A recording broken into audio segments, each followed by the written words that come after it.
अब देखो इनकम के कंटेक्स्ट में देखो यहाँ से ध्यान से, इनकम हो या एक्सपेंस हो, हमें क्या लेना है, इस पीरियड के बीच का ही लेना है, हाँ है ना, इससे बाहर गया तो ठीक है। तो देखो यहाँ पे क्या लिख दें, एडवांस इन बिगिनिंग, ठीक है। फिर क्या लिख दोगे, एडवांस एट एंड एंड, यहाँ पे क्या लिखोगे, और स्टैंडिंग, यहाँ पे हम लिखते हैं accrued in beginning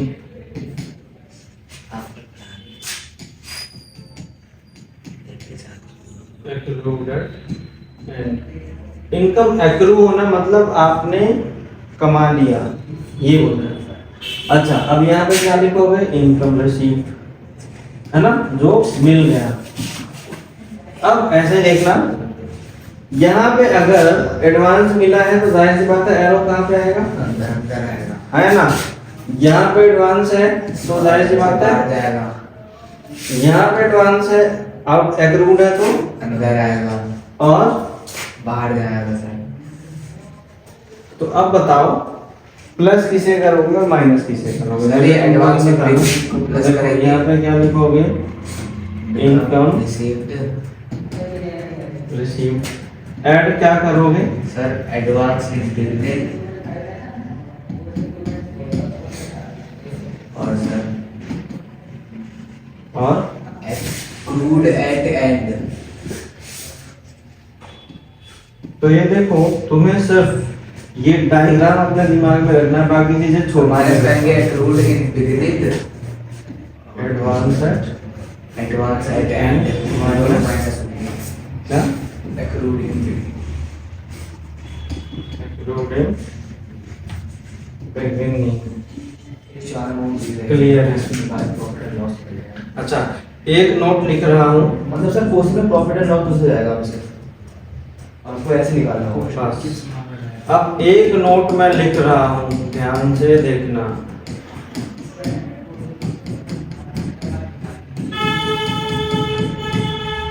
ये नोट हो गया।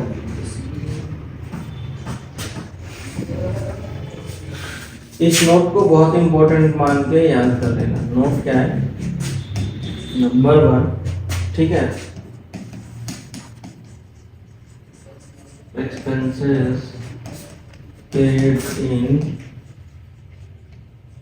एडवांस, यहाँ पे तुम्हारे लिए लिख देता हूँ इज एन असेट, हाँ है ना।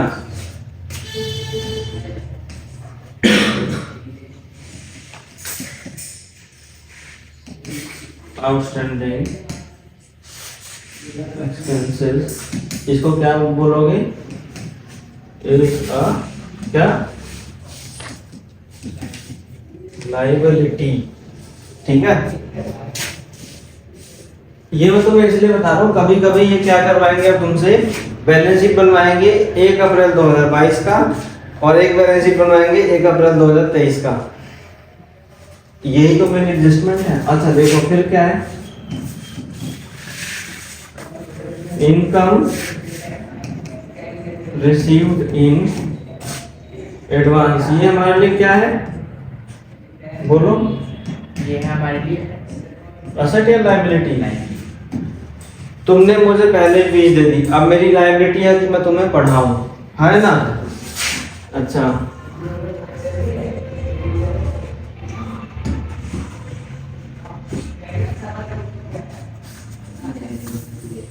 एक्रूड इनकम, ये क्या होते, इज एन एसेट है सर ये। असेट। अब मैंने तुम्हें पढ़ा दिया, तुम्हें फीस देना ही देना है, भाग के जाओगे काम, ठीक है। तो जब फीस दोगे वो मेरे लिए क्या है, पैसा आएगा, जिस भी चीज से पैसा आए वो क्या है, असेट, क्लियर।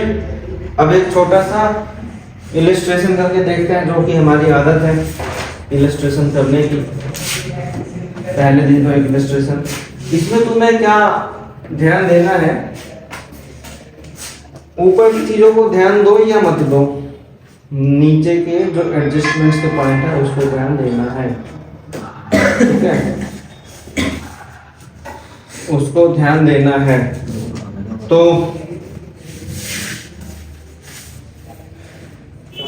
फोन आ रहा है, अच्छा कितना टाइम है, चलो एक क्वेश्चन कर लेते हैं। देखो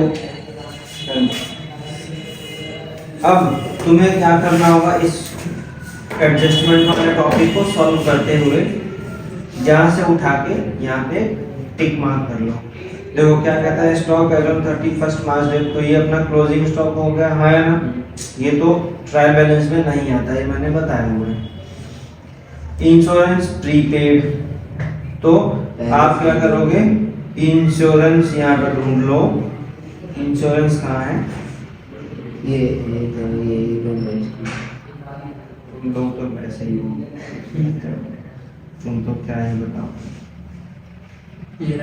सर ये तो रहा सर टैक्सेस एंड इस पे क्या कर लो, ठीक है, मतलब ये क्या है, आप जब इस चीज को सॉल्व कर रहे हो तो यहाँ पे रुक जाना। Outstanding liability, salary and taxes, तो देखो सैलरी कहाँ है, सर टैक्सेस ये हो गया,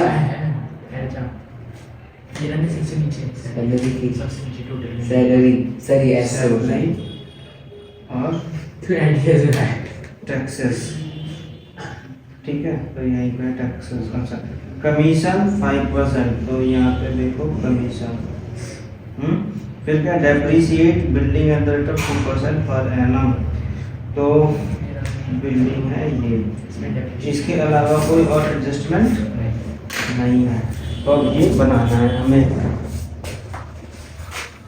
चलो देखते हैं, ये तुम्हारे समझ नहीं आया फिर भी कोई टेंशन मत ले।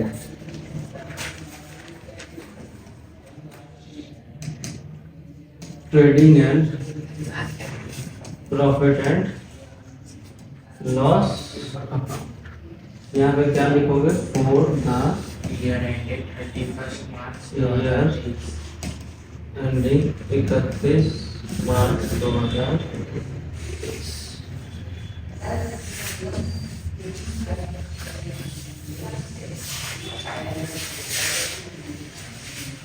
इस क्वेश्चन को ना कल ही कर रहे हैं, रोकेट करा रहा है कॉल, ओके सर कर रहा है, ठीक है, ओके सर कल क्लास से टाइम कल कर ले, कोई दिक्कत तो नहीं,